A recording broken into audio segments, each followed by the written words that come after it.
मंत्र आहे, सगळ्यांनी एकदा माझ्या मागे म्हणा, हरी शरणम, हरी शरणम, हरी शरणम, हरी शरणम. हरी हे भगवान विष्णूंचं या विष्णू सहस्रनामामध्ये असलेलं अत्यंत महत्वाचं नाव आहे बरं का. आणि आपण वारकरी संप्रदायाचा जो मंत्र पाहणार आहोत, आज काही पाहणार नाही आहोत, तो राम कृष्ण हरी असं आपण पाहणार आहोत. त्यातल्या रामाचं महत्व काय आहे, कृष्णाचं महत्व काय आहे, हरीचं महत्व काय आहे, राम कृष्ण हरीचं महत्व काय आहे, असं आपल्याला मी सांगणार आहे. आत्ता मला मंत्र हरी द्यायचा नाहीये, तुम्हाला मंत्र द्यायचा आहे हरी शरणम. हाच मंत्र आहे. किती अक्षर होतात बघा त्याच्यामध्ये, हरी शरणम, 5 अक्षराचा मंत्र आहे. या मंत्राचा एवढा प्रभाव आहे की या मंत्राचा प्रभाव सांगताना मी तुम्हाला एक गोष्ट सांगतो. प्रसिद्ध गोष्ट आहे की ज्या वेळेला आपल्या भारत देशामध्ये मला वाटतं 1890 साली किंवा 1870 साली प्लेगची साथ आलेली होती. आमच्याकडे ते चाफेकर बंधू, रँड, ती प्लेगची साथ संपूर्ण भारतामध्ये आलेली होती त्यावेळेला. आणि त्या प्लेगची साथ, या प्लेगच्या साथीमध्ये एकदम अचानक चांगल्या असल्या माणसाला एकदम ताप यायला लागायचा. आणि तो ताप आला की 104 डिग्री पर्यंत ताप जायचा, 106 डिग्री पर्यंत तो ताप जायचा. आणि एकदा जर का ताप उतरला नाही तर तो ताप त्या माणसाला घेऊनच जायचा. आणि घराघरामध्ये माणसं मरून पडायची, असा तो प्लेग होता. आणि त्याच्यावरती रँडने अत्याचार केले पुणेकरांवरती, म्हणून चाफेकर बंधू उठून उभे राहिले रँडला मारण्याकरता. तोच प्लेग, त्याच काळामध्ये ही घटना घडली. असा तो ताप यायचा आणि असा ताप आल्यानंतर आपोआप माणसं मरायची आणि ती काही बरी व्हायची नाही. तर एक या कलकत्ता नावाच्या शहरामध्ये, आत्ताचं कोलकत्ता, त्या कोलकत्ता शहरामध्ये एक पंडितजी होते संस्कृतचे आणि त्यांचं नाव होतं रूढमलजी पंडित असं नाव होतं. कलकत्त्याचं नाव होतं, संस्कृत पंडित होते. आणि त्यांचा या भगवंतावरती फार विश्वास होता. त्यांनी भागवत वाचलेलं होतं, महाभारताचा अभ्यास केलेला होता, विष्णू सहस्रनाम आणि गीता तर ते रोजच म्हणत होते, कारण पंडितच होते. त्यामुळे त्यांचा या सगळ्या गोष्टींवर विश्वास होता. सगळ्यांनी हृदयाचे कान करून ऐका बरं, कारण हरी शरणम मला तुमच्यासमोर मांडायचं आहे. तर हे या भागवतावरती विश्वास असणारे रोज विष्णू सहस्रनाम म्हणायचे, रोज गीता म्हणायचे, असे पंडितजी होते. आणि एक दिवशी ते आपल्या काय त्यांचं कामकाज असेल ते कामकाज करून आपल्या घरी आले संध्याकाळच्या वेळेला. आणि संध्याकाळच्या वेळेला घरी आल्यानंतर त्यांना एकदम ताप आला. प्लेगची साथ सगळीकडे चालू होती. एकदम त्यांना ताप आला आणि ताप आल्यानंतर सगळे आजूबाजूचे लोक घाबरून गेले. वैद्यांना बोलवा, हकीमाला बोलवा, त्यावेळेसचे जे कोणी डॉक्टर होते त्यांना बोलवा. त्याच्या पलीकडेच त्यांच्या ओळखीचे एक राहणारे डॉक्टर होते, त्यांच्याच गल्लीमध्ये पलीकडे. तर त्यांना पटकन बोलून आणण्यात आलं की यांना असा असा ताप आलाय, काय बघा, तपासा, काही औषध द्या वगैरे वगैरे. ते आले आणि त्यांनी नाडी वगैरे बघितली आणि सगळं ताप वगैरे बघितला. आणि त्यांनी सांगितलं, केस हाताच्या बाहेर गेलेली आहे, उद्या काय होईल काही सांगता येत नाही, कारण ताप खूप वाढलाय म्हणे यांचा अचानक, अशी स्थिती. आणि गेले ते निघून. तरी त्यांनी औषधं दिली होती, पण त्यांना असं वाटलं की औषधांचा फारसा काही उपयोग होणार नाहीये, ही व्यक्ती आता याच्यात जाणार, म्हणून ते डॉक्टर काही न बोलता निघून गेले. हे जे होते पंडितजी रूडमलजी यांनी काय केलं, यांनी भागवत वाचलेलं होतं, भागवत ऐकलेलं होतं, आणि त्या वेळेला त्यांनी भागवतामध्ये कथेमध्ये असं ऐकलं होतं की सनकादी सनंदन हे जे 4 जण आहेत, या 4 जणांनी एका मंत्राची प्रशंसा भागवतात केलेली आहे, असं भागवतात आहे. आणि तो मंत्र त्यांना तो ताप आल्यानंतर रात्री आठवला, बाकी कुठलाही मंत्र आठवला नाही. आणि या सनकनंदन सनातन ऋषींनी त्या छोट्या बालकांनी सांगितलेला भागवतातला मंत्र, हा मंत्र होता हरिशरणम. हा मंत्र त्यांना आठवला आणि त्यांनी काही केलं नाही. या मंत्राचा आठवण झाल्याबरोबर त्यांनी या रूडमलजी यांनी काय केलं, त्यांना स्मरण झालं आणि त्यांनी सांगितलं, बेटा, त्यांच्याकडे नोकर चाकर कोणी होते, त्याला सांगितलं, बेटा गंगाजल लाव, गंगाजल लाव, गंगाजल लाव. त्यांनी गंगा तर कलकत्त्याला आहेच, काही प्रश्नच नाही. त्यांनी गंगेचं पाणी आणलं आणि त्यांना इतका ताप होता की हालचाल करणं शक्य नव्हतं. त्या नोकराला सांगितलं, कापड घे, फडकं घे आणि गंगाजलाने माझं अंग सगळं पुसून काढ.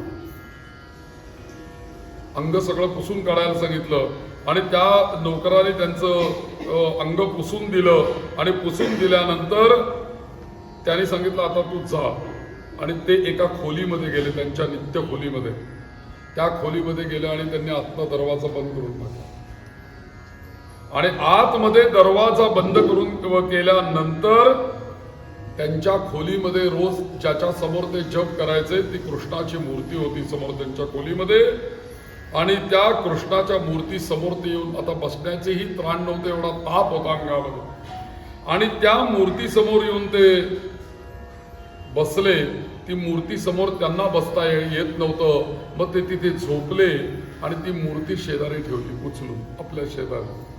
आणि शेजारी ठेवले आणि त्यांच्या समोर त्या मूर्तीच्या सान्निध्यामध्ये डोळे मिटले आणि हरिशरणम हरिशरणम हरिशरणम सारखं म्हणायला सुरुवात केली.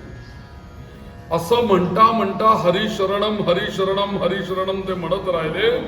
आणि हरिशरणम असा मंत्र म्हणत कितीतरी वेळ निघून गेला. कधी रात्र सरली त्यांनाही कळलं नाही, कधी सकाळ झाली तेही कळलं नाही.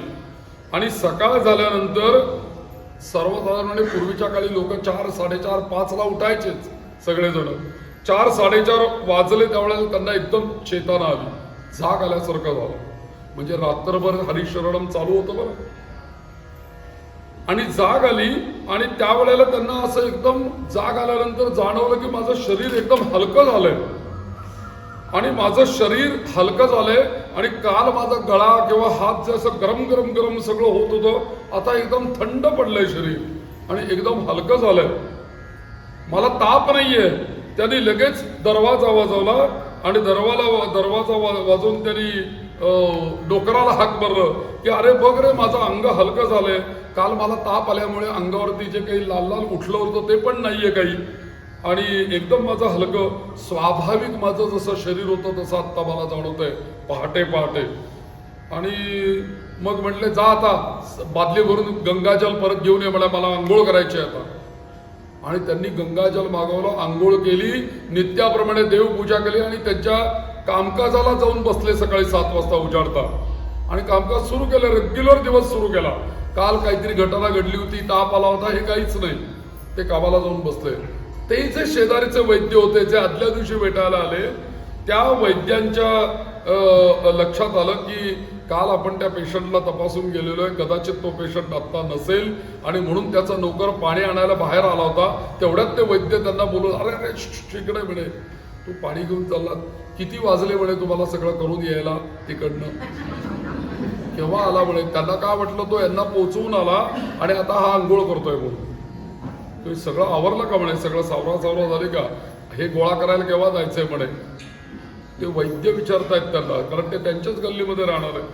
ते म्हटले, कोणाचं विचारताय तुम्ही. ते म्हटले, अरे तुझे शेठ नाहीत का, काल रात्री मी बघून गेलो, त्यांना ताप आला होता त्या प्लेगचा. तर अहो म्हणे, ते शेठ तुम्ही काय करता म्हणे. ते बघा बत्तरामध्ये बसलेत, लिखाणकाम चाललंय म्हणे. ती पंटी लावलेली दिवा लावलेला, त्यांचं पत्र लिहिलं, काय जे काही काम चाललं लिहिलं, ते एकदम पळत पळतच गेले एकदम खोलीमध्ये आणि त्यांच्याकडे बघून थक्क झाले. अहो म्हणले, तुम्ही काल तुमची अवस्था काय होती, 106 पर्यंत तुमचा ताप, आणि तुम्ही जगाल का मराल अशी मला सुद्धा खात्री नव्हती, आणि तुम्ही उठून आंघोळ करून कामाला बसलाय तिथे सकाळी, हा काय चमत्कार आहे. तर तेव्हा त्या शेटजींच्या डोळ्यामध्ये प्रचंड पाणी आलं. ते म्हटले, वैद्य बुवा, हा चमत्कार म्हटले तुमचा नाही, माझा नाही, हा चमत्कार आहे त्या हरीचा.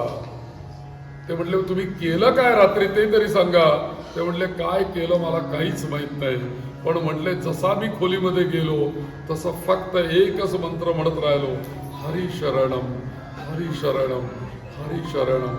आणि कधी सकाळ झाली आणि कधी मला सकाळी मला काही जाणवलंच नाही. मला तुम्ही सांगा, हरी शरणम या केवळ एका मंत्राचा काय चमत्कार आहे, कल्पना करा.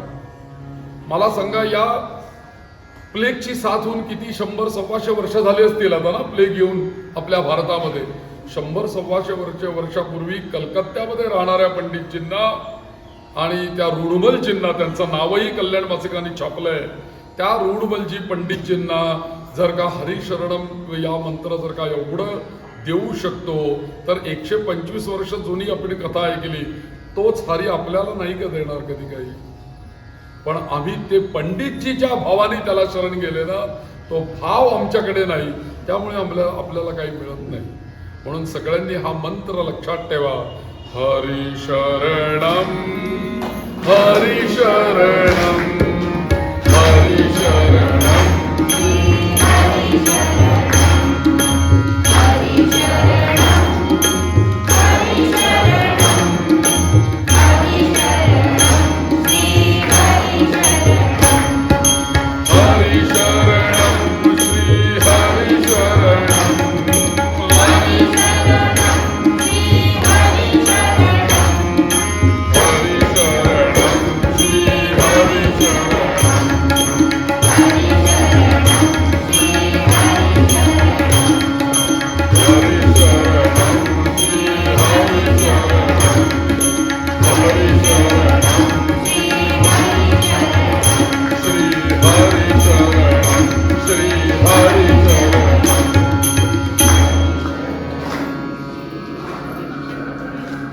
लक्षात घ्या, त्या वैद्यांनी आदल्या दिवशी जेव्हा ते तपासून गेलेले होते ना, तेव्हा एक पहिली गोष्ट लक्षात आपल्या आणून देतो की त्यांनी यांना तपासल्यानंतर काहीही उपयोग होणार नाही असं गृहीत धरून या रुडमलजींना काही औषधं ठेवलेली आणून ठेवलेली होती.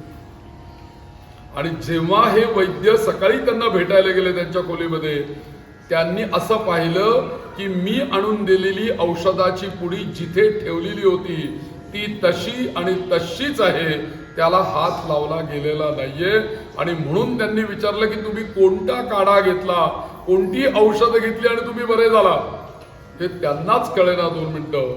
तेव्हा त्यांनी उत्तर दिलं, सनकनंदन या ऋषीमुनींनी दिलेला मंत्र हरिशरणम, या मंत्राचा मी जप केला आणि मी आता तंदुरुस्त तुमच्या समोर उभा आहे.